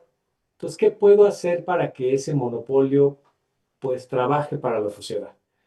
Pues una es, si no hay estos monopolios naturales que tienen economía de escala y que reducen los costos, pues vamos a permitir la entrada de muchos competidores. Si entran muchos competidores, esa característica de monopolio pues se desaparece y bueno, tan fin del camino, yo nuestro regulador, se acabó. Pero hay algunos monopolios que prevalecen precisamente por eso, porque tienen esta naturaleza de monopolio natural. Nadie en su sano juicio va a construir un segundo ducto cuando ya hay un ducto operando en una región. ¿Por qué? Porque ese ducto ya es grandote. Si tú pones un ducto chiquito junto a ese ducto grandote, el costo por unidad transportada de tu ducto chiquito va a ser necesariamente mayor que el del ducto grandote. Entonces nadie pone a competir monopolios naturales. Tú lo que quieres es mantener esos monopolios en operación y entonces como los quieres mantener en operación y no quieres que abusen, pues tienes que tener un regulador. Y entonces este regulador tiene que ser independiente. ¿De quién? De las empresas y del Estado. Eso dice la teoría, que tú no puedes tener un regulador que dependa del actor político. No puedes tener un regulador que dependa del actor económico. Y entonces lo aíslas y dices, pues que lo nombre el Senado, que tenga causas graves para su remoción, que dure más que un sexenio, y eso lo hacen prácticamente todos nuestros socios comerciales. Entonces, ¿cuáles son las funciones de ese regulador? Primero, resolver conflictos entre los mercados, entre los participantes del mercado, establecer las tarifas, los precios a los que vende el monopolio natural a sus usuarios, y establecer normas de calidad, de servicio, términos y condiciones, etc. Y entonces, con todo esto, tienes estas funciones, tienes estas independencias, y entonces puedes tener un actor que es relevante para un mercado. Eso era la CRE. Ese es el diseño precisamente de la CRE y de la CNH, del 13, que venían de la CRE y de la CNH de antes del 13, y ahora en el 25 se regresa un poco al modelo previo al 13, donde estas comisiones eran más que un ente independiente, un asesor técnico del poder político.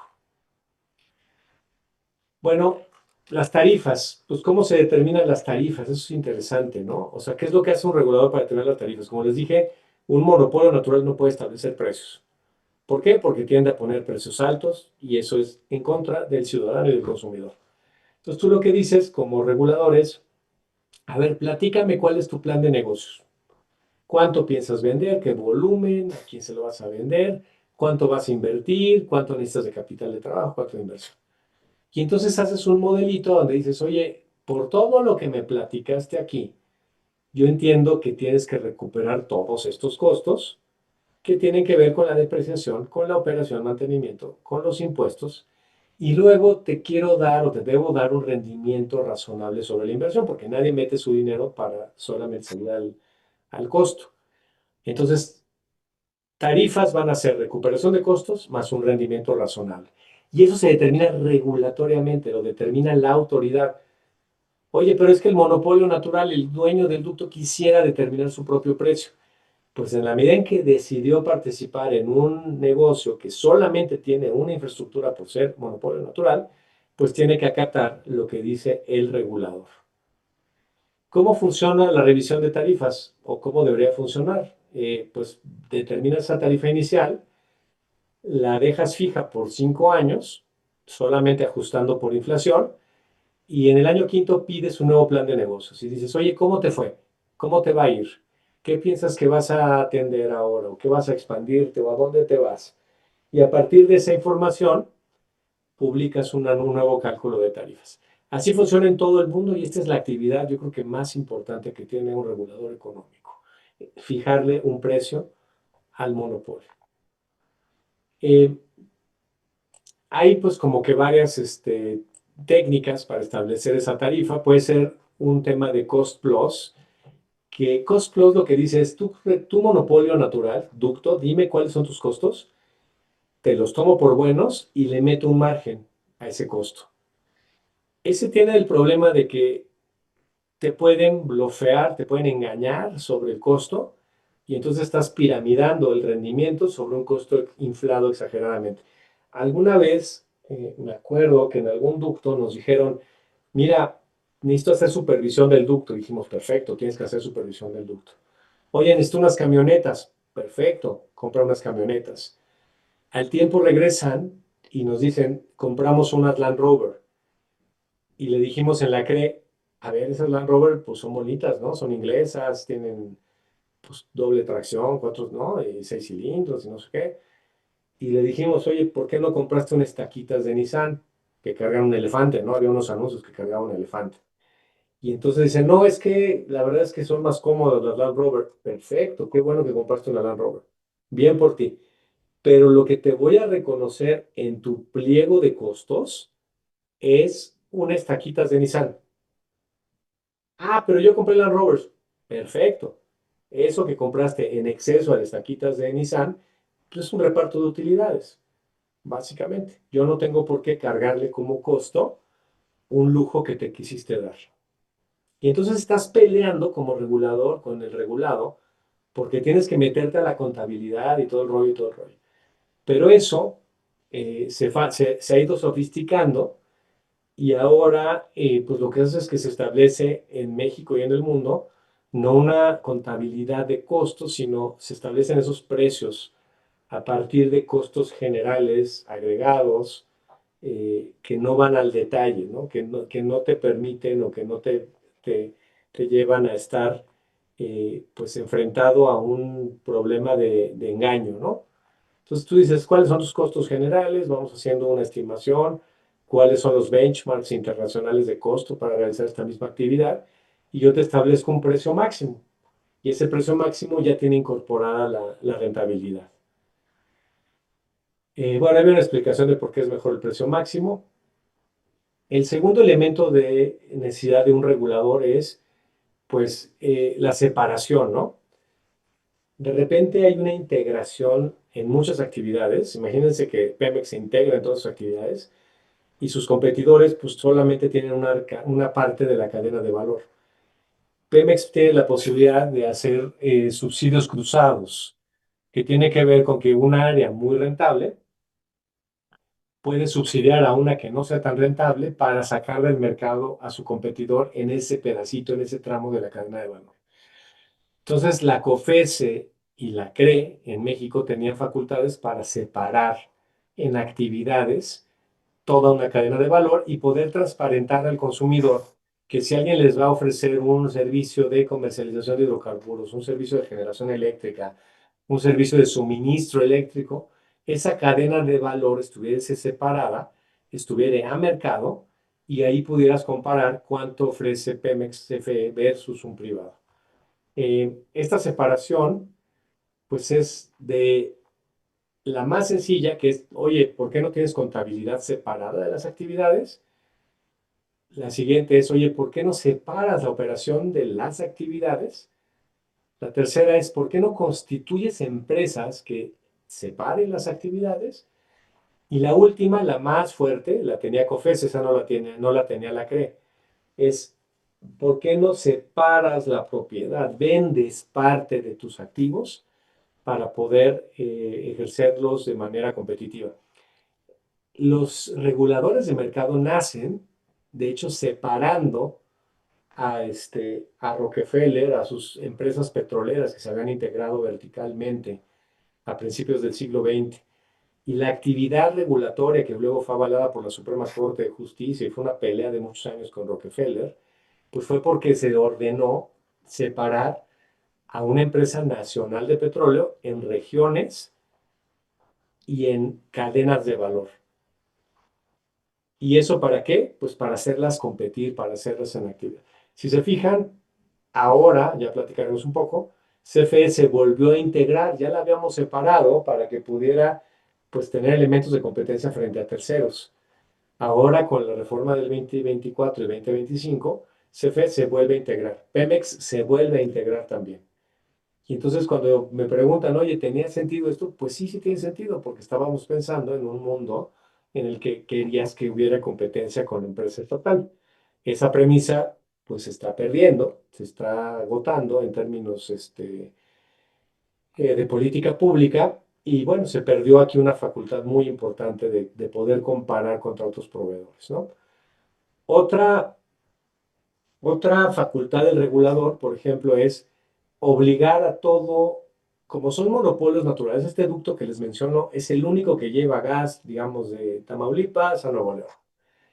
Entonces, si llega un consumidor y le dice, oye, quiero servicio, el monopolista no le puede negar el servicio, siempre y cuando tenga capacidad disponible. Esa no negación del servicio de una infraestructura regulada es importantísima porque es el acceso abierto. Quiere decir que tú no me puedes negar servicio salvo que tengas una razón técnica para negarme el servicio. Ese principio también se quitó en las nuevas reformas del 2025, ¿no? El tema del acceso abierto, que tiene que ver con todo esto de que el dueño de la infraestructura debe aceptarte. Si tú no tienes capacidad para atender a un consumidor, le puedes decir, oye, ¿qué tal que amplío la infraestructura? Tú me firmas un contrato de que te vas a llevar más capacidad y yo meto una compresora, por ejemplo, en el ducto de gas, o meto una línea de transmisión adicional si eres un usuario de electricidad.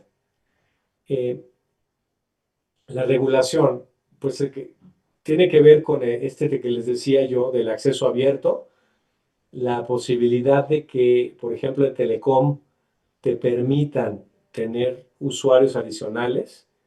En electricidad, el tema de acceso abierto también está establecido. En hidrocarburos también está establecido el acceso abierto. Es un principio universal de monopolios que deben permitir a sus consumidores entrar u ofrecerles alternativas de expansión de la red o de la infraestructura si no pueden abastecer dada la infraestructura que tienen. El tema de pues abrir a la entrada a nuevos participantes es otro tema regulatorio. Decir, pues aquí, si tú quieres un permiso de generación y alguien está en una zona donde solamente está CFE y quiere poner una nueva planta, y eso va a darle al usuario un precio más bajo del que le tendría que haber dado, etcétera, etcétera, pues tú como regulador, pues tienes la obligación o tenías la obligación de pues darle el permiso, ¿no? Darle la posibilidad de estar en las zonas donde es conveniente la competencia, como es la generación. La generación eléctrica no es un monopolio natural. O sea, puedes poner cuantas plantas quieras y la escala no es como en un ducto o como en un almacenamiento. La regulación de los contratos, por ejemplo, es otra actividad regulatoria súper importante.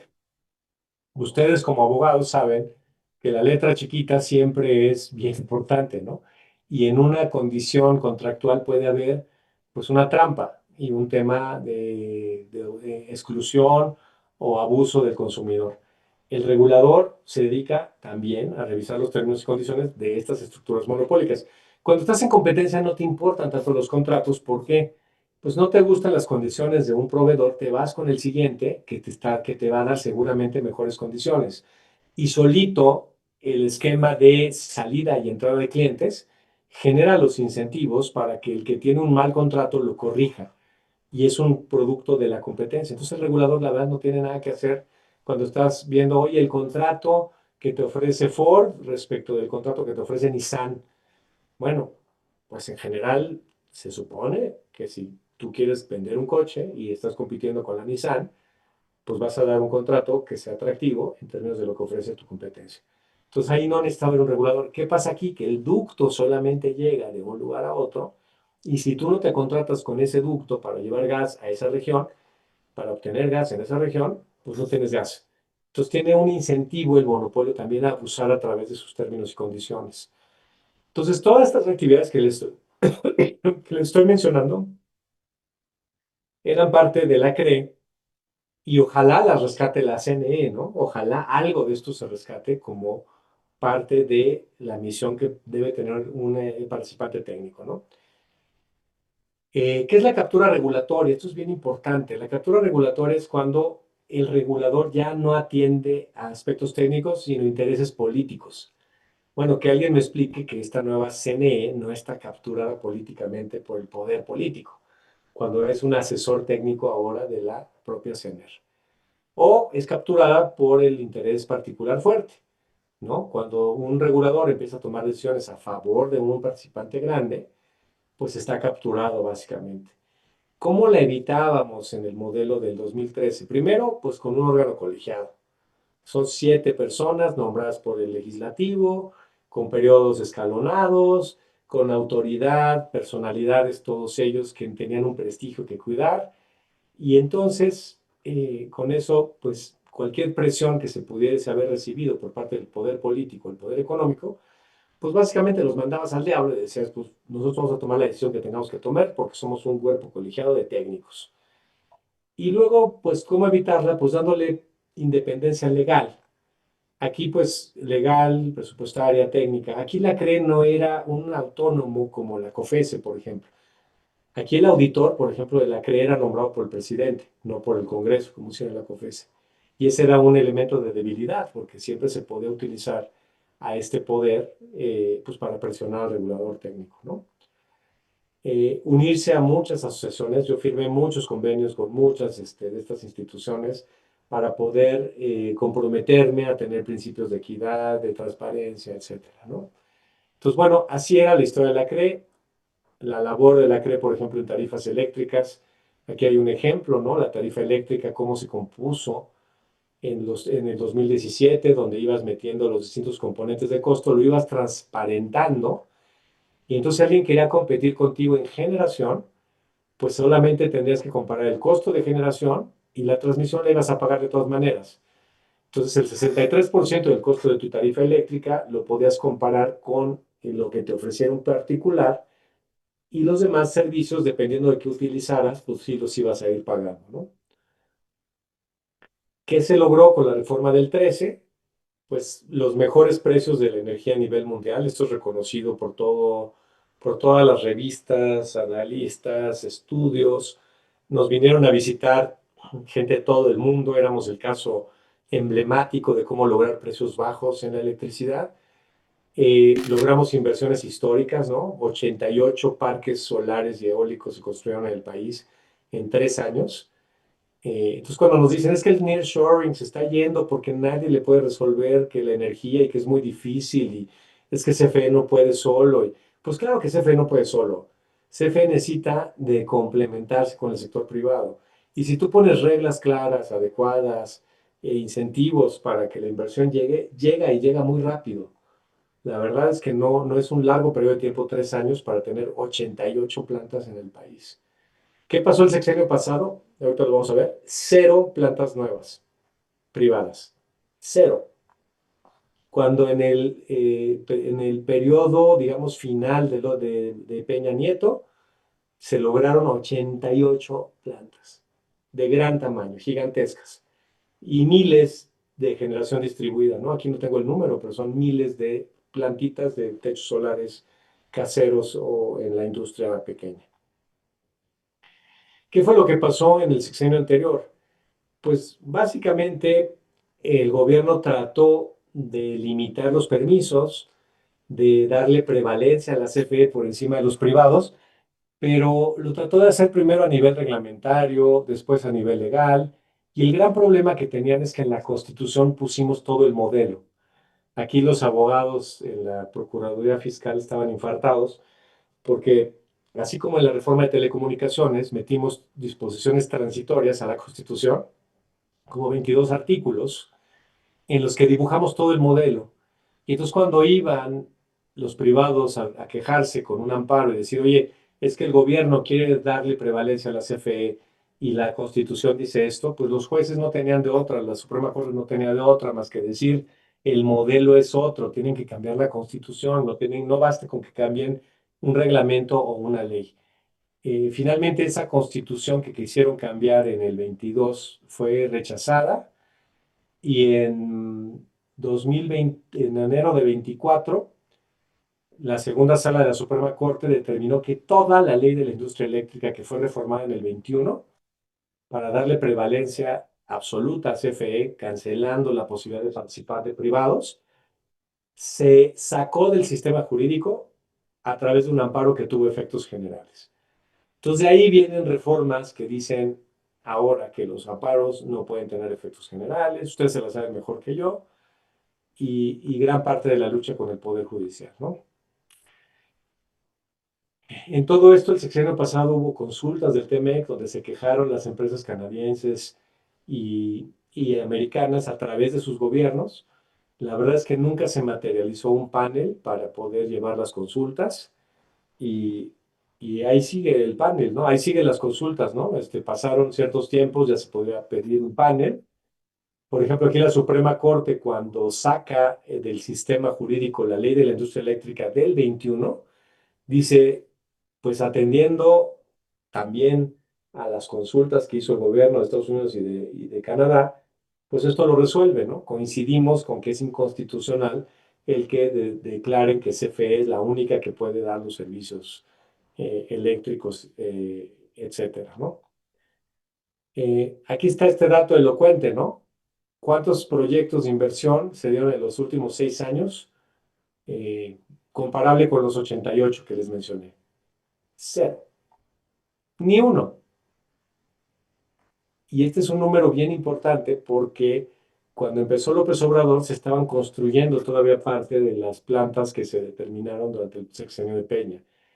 Entonces, pues es como decir, lo cancelo, pero a futuro, pero las plantas que se están construyendo, pues se construirán y seguirán por ahí, ¿no?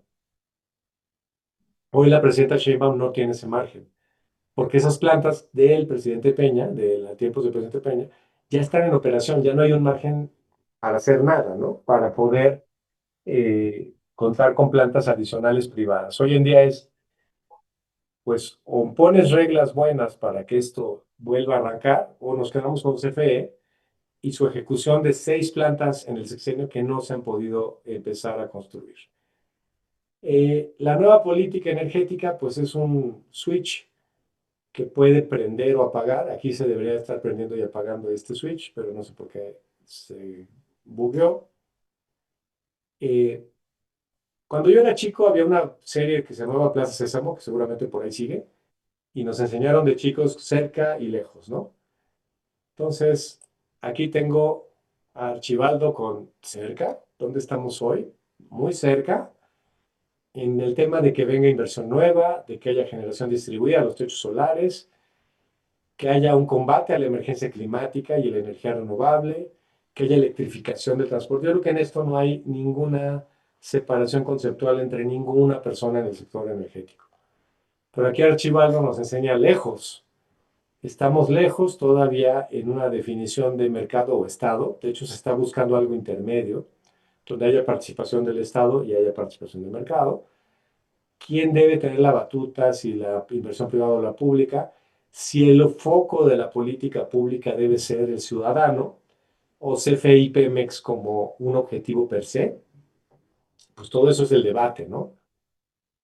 Y aquí la presidenta, pues desde la campaña, antes de ser electa, estableció pues que sí iba a tener un centro en CFE y Pemex, ¿está bien?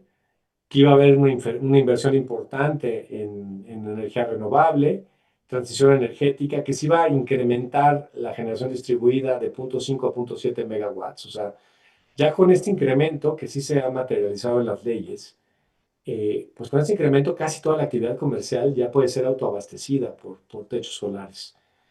Corredores industriales con garantía de servicios energéticos, que los privados puedan tener pues una actividad importante siempre y cuando no utilicen la red de transmisión, etcétera, ¿no? O sea, hubo un cambio de discurso muy importante que fue aplaudido por el sector privado, en donde se pasó de López Obrador diciendo, aquí solo CFE y los privados les vuelo los permisos, no los quiero ni voltear a ver, a una presidenta Sheinbaum que dice, CFE y Pemex van a ser el centro, pero no van a ser exclusivos. No van a ser los únicos participantes en la electricidad, ni en el petróleo, ni en la gasolina, ni en nada. Solamente van a ser los importantes. Perfecto, pues sí van a ser siempre importantes, ¿no? Se habla de estos corredores industriales, ya los han visto en las presentaciones. Se presenta un plan nacional de energía, donde se dice que tiene que haber baterías con respaldo. Eh, Aquí se ha repetido una y otra vez que la generación distribuida sube a 0.7 de 0.5 megawatts y que va a haber una serie de permisos facilitadores con mucha facilidad para obtenerles cuando la capacidad requerida sea de 0.7 y 20 megawatts. Aquí gran parte de la actividad industrial y comercial ya puede ser autoatendida con un permiso facilitador. Entonces puede ser muy interesante todo esto que se está planteando. Aquí hay metas para la transición energética donde dicen que hacia adelante van a tener ciertos escenarios de inversión. En un escenario muy alto, el propio gobierno habla de 45% de energía limpia, que estaría a cargo de los privados y que los públicos, el público CFE, digamos, y el Estado estarían con un 55%. Sale un cambio constitucional al final del sexenio de López Obrador, en donde ya no es CFE la única empresa, sino una empresa ahora prevaleciente. Y ese es un matiz importante, ¿no? Ustedes que son expertos en las palabras y en los significados. Básicamente lo que quiere decir es que CFE va a tener manos, Pemex va a tener mano en los mercados, va a ser alguien que va a tener una actividad preponderante, pero va a tener muchos espacios para los privados. CFE y Pemex dejan de ser empresas productivas del Estado, se convierten en empresas públicas del Estado, que es un estatus parecido al anterior a 2015, a 2013. Se dice en la Constitución que los privados no tendrán prevalencia frente a CFE. No se pone el 54-46, que es un porcentaje de participación que sí viene luego en la ley, pero que se ha mencionado muchísimo desde López Obrador. Y se busca tener bajo costo en la provisión de los servicios. Entonces, bueno, son objetivos que tiene un gobierno estatal, ¿no? Un gobierno que ve al Estado como el centro. Bueno, las leyes secundarias se empezaron a rellenar ya a partir del cambio constitucional, la estrategia del sector eléctrico y hay un plan México. Casi todos estos son instrumentos consistentes. CFE prevaleciente, los privados que pueden participar bajo una estructura controlada por el Estado. Y lo que es muy interesante, si ustedes quisieran hacer un análisis de la nueva ley del sector eléctrico, yo cuando empecé a leer la ley del sector eléctrico dije, oye, se parece mucho a la ley que hicimos nosotros. Y entonces le pedí a mi equipo que hiciera una comparación de la ley de la industria eléctrica del 14 contra la ley del sector eléctrico del 25. Y lo que descubrimos es que el 90 y tantos por ciento del contenido de la ley del sector eléctrico es la LIE del 2014. Entonces, fíjense qué curioso. La presidenta Sheinbaum no voltea a ver la ley del 21. De la ley del 21 no hay un solo elemento que se recupere. Lo que hace es que se va a la ley del 14 y la usa como base para establecer limitantes políticas, ¿no? Donde CFE va a tener cierta prevalencia y va a haber ciertos modelos pues, de participación mixta. Se rescata, por ejemplo, en esta zona azul oscuro, la ley del Servicio Público de Energía Eléctrica del 92. Se rescata al productor independiente de energía, el IPP. Y luego este azul clarito, pues ya son las restricciones políticas impuestas nuevas, ¿no? ¿No están padres? No, no están nada padres. ¿Son una pequeña proporción de la ley? Sí, sí lo son. Y se están de alguna manera acotando y limitando en su aplicación. ¿Por qué? Porque esta es una ley que trata de promover a la industria en su conjunto, incluyendo a la iniciativa privada. Le mostraba este cuadro esta semana a gente en Nueva York y estaban sorprendidos, ¿no? Gente de Citi o gente de Bank of America, gente de HSBC. Es muy sorprendente que este análisis, pues no lo esté diciendo el gobierno una y otra vez para convencernos, ¿no? De que es un buen modelo de promoción. Hay muchas hipótesis de por qué no lo están promoviendo. A lo mejor no quieren pelearse con su parte más radical, pero el modelo ahí está escrito, ¿no? Entonces, muy importante, por ejemplo, se mantiene el mercado eléctrico mayorista. Bajo la ley de López Obrador desaparecía el mercado eléctrico. El despacho eléctrico se hace con criterio económico y con el costo de la última planta que se va a inyectar al mercado. En la modelo de López Obrador, cada planta se pagaba al costo unitario de cada planta. Y así no funcionan los mercados. Yo no pago la Coca-Cola por un precio diferente al de la otra Coca-Cola producida. Yo pago solo un precio por las Coca-Colas. Oye, pero le estás pagando un margen a las plantas de menor costo. Es un incentivo a que sigan invirtiendo, porque alguien más va a invertir y las va a desplazar. Y entonces es un incentivo para que el precio del mercado eléctrico sea el más bajo posible. Eh, Voy a avanzar. Todo esto lo van a tener. La CENER, por ejemplo, se vuelve un eje ahora central de planeación. Anteriormente había un sistema de planeación que era no vinculante, que era indicativo, y que era vinculante, obligatorio para las redes eléctricas. La realidad es que eso nunca operó porque la Secretaría de Hacienda nunca tuvo recursos para hacer vinculante y para poder implementar ese incremento que queríamos en las redes de transmisión. Ahora, en la nueva ley, la planificación vinculante es de todo el sector eléctrico, incluyendo la generación. Entonces, todo proyecto privado que no sea de autoconsumo, que no sea para tu propio uso en tu propia instalación, va a requerir pasar a la planeación vinculante de la CENER. Eso es bien importante cuando a un cliente o a alguien les diga, oiga, ¿qué tengo que hacer para que mi proyecto gigantesco pueda sobrevivir o pueda seguir un nuevo proyecto, ¿no? Ah, no, pues lo que necesitas es que la CNR te diga si estás dentro de mi planeación vinculante. ¿Por qué es importante? Porque de esa planeación vinculante saldrá pues el plan de redes de transmisión y distribución. Entonces, si tu planta no está ahí, pues quiere decir que no va a tener transmisión y distribución. Entonces, la planeación vinculante para mí es el paso uno para cualquier proyecto grandotote. Si el proyecto es solo para ti, entonces vete a los modelos de tamaño, ahorita los vamos a ver. La CRE desaparece, deja de ser este órgano con autonomía técnica y de gestión, con el cuerpo colegiado, ahora se vuelve unipersonal. De hecho, ni siquiera se vuelve unipersonal porque las decisiones las va a tomar un comité que tiene mayoría CNER. Entonces, por eso les digo que la CNE, más que un regulador, va a ser un asesor técnico de la Secretaría de Energía, quien va a tomar finalmente las decisiones de qué permisos se van a dar, de qué regulaciones van a salir. El SENACE no cambia en su naturaleza, sigue siendo un operador independiente. La CFE deja de ser empresa productiva y se integra, deja de tener filiales, deja de tener un fin de lucro, se convierte en una empresa social. Aquí hay un ejemplo de por qué pienso que las restricciones políticas se están tratando de limitar dentro de la ley. Se está tratando de hacer un ejercicio de decir, yo tengo una limitante política, pero vamos a tratar de que esa sea lo más pequeña posible. Y aquí hay un disco que yo ya de chico que se llamaba You Can Do Magic, que es un muy bueno, es un grupo que se llama America. Esto era de 1982, una gran canción. Y están tratando de hacer magia en la CNR, ¿no? ¿Por qué? Porque dicen, oye, ¿qué pasa si yo meto esta limitación del 54% a que sea la energía de CFE la que se inyecte al sistema? Pues ya hoy CFE está inyectando 54% de la energía del sistema.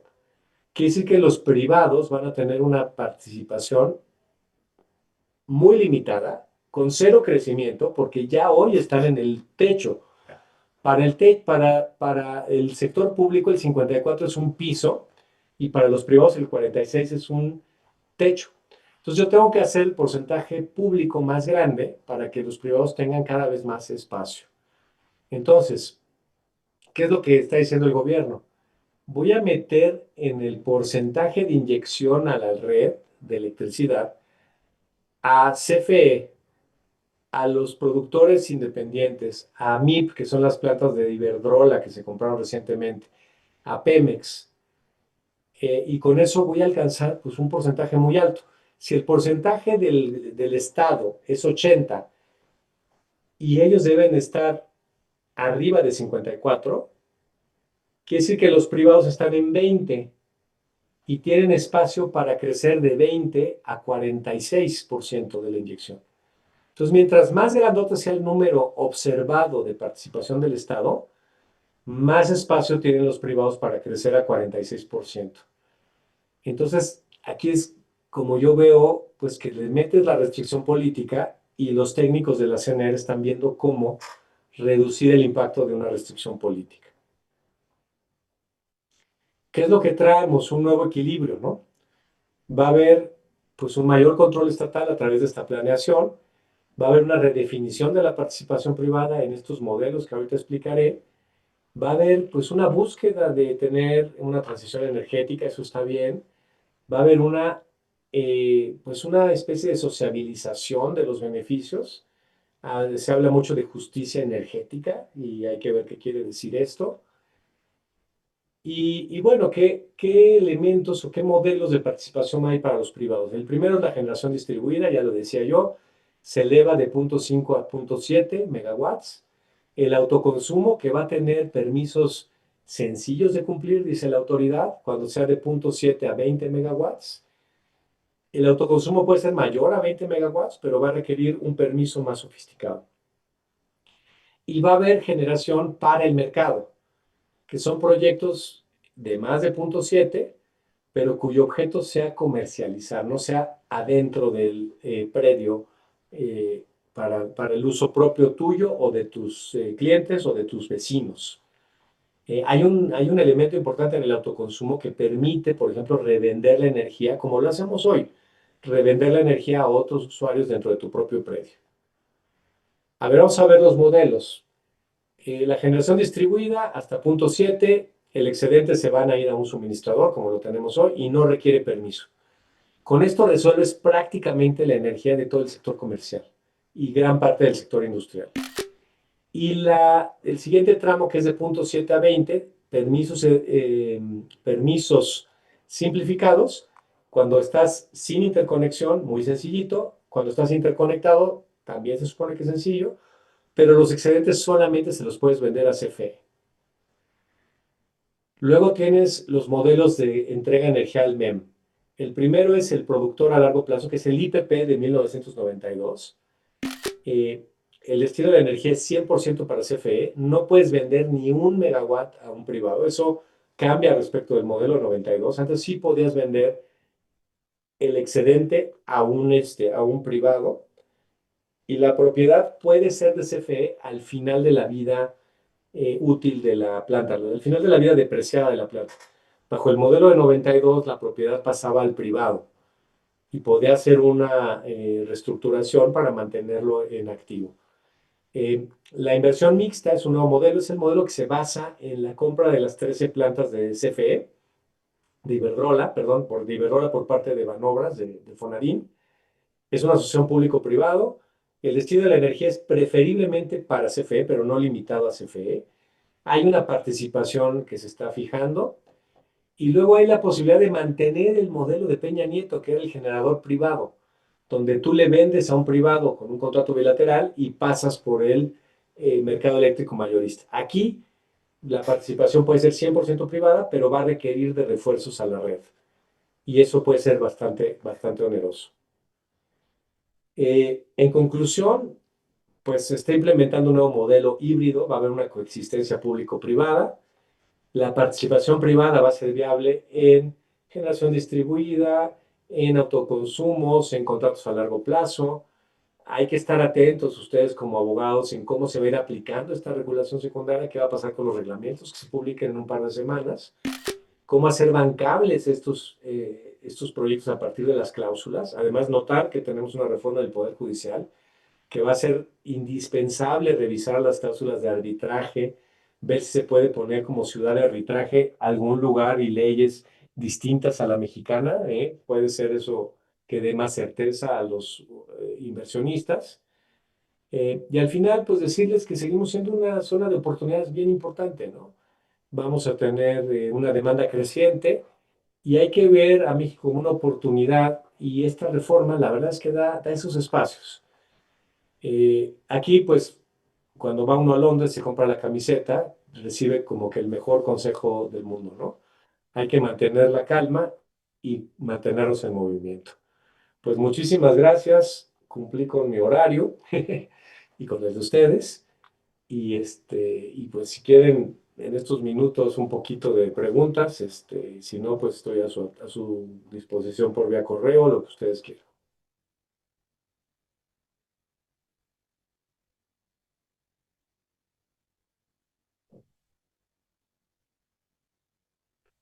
Pues si no hay preguntas, parece que no. Ahí está la información. Y pues les agradezco muchísimo la atención y un gustazo estar en la Libre Derecho nuevamente. Pues creo que me despido. Muchas Cuídense. gracias por todo. Gracias. Muchísimas gracias, Guillermo. Muchas gracias, buenas noches. Gracias. Listo. Gracias. Cuídense. Gracias. Gracias.